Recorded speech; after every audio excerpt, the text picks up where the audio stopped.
Simple living is all about reducing complexity and focusing on the essentials, much like how people lived in the old days.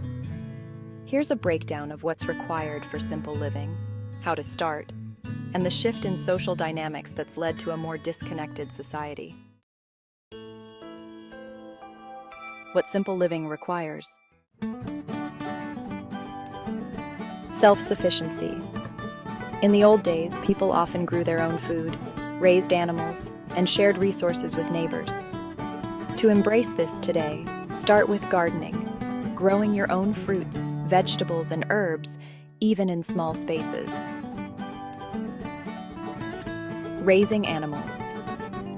Chickens, ducks, and other small livestock can provide eggs, meat, and even companionship. Home skills. Learning to preserve food like canning and freezing, mend clothes, and make basic repairs. Community connection. In the past, neighbors knew each other and shared food, tools, and labor. This reduced waste and strengthened bonds. To revive this today,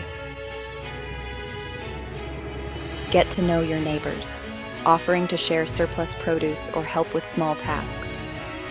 Join or start local community groups focused on bartering, gardening, or other collaborative efforts. Minimalism. Simplify your material possessions. Focus on needs rather than wants. Declutter your home and reduce consumption by buying only what's necessary. Prioritize experiences and relationships over accumulating things. Time outdoors. Spend time outdoors like people did in the past, camping, hiking, or simply sitting outside. This helps reconnect you with nature and reduces reliance on technology. How to start simple living today. Start small.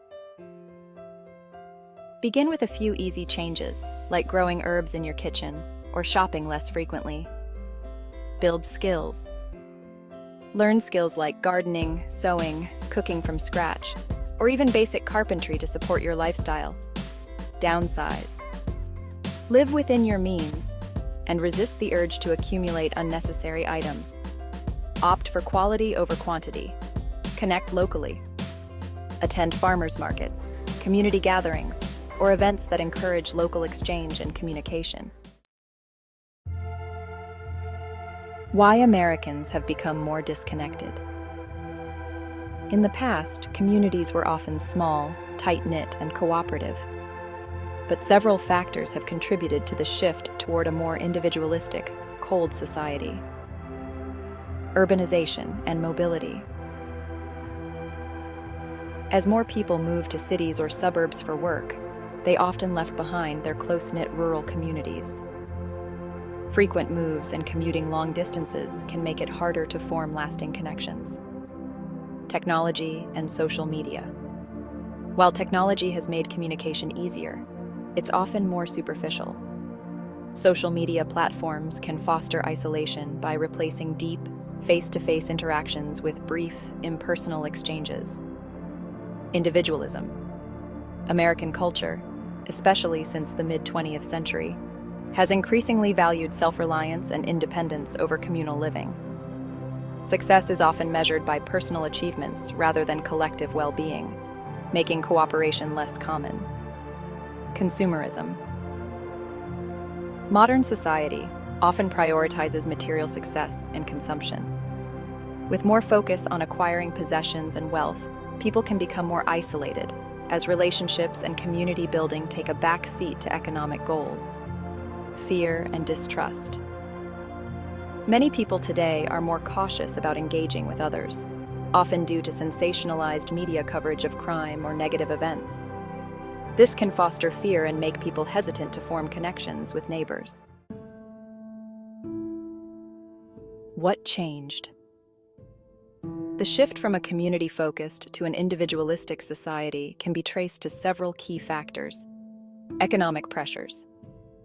As economic demands increased, both parents often started working, reducing the time available for building community relationships. Suburban sprawl.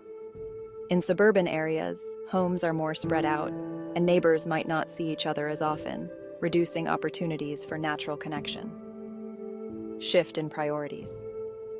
Over time, values like self-sufficiency and neighborly cooperation gave way to modern conveniences, consumer culture, and a focus on careers. How can we reconnect? To combat this disconnection, we can foster local communities, start or join local groups that focus on shared interests, like gardening, cooking, or sustainability. Reduce screen time. Spend more time engaging with real-life connections and less time on social media. Practice generosity. Share food, tools, or knowledge with neighbors to encourage a culture of giving.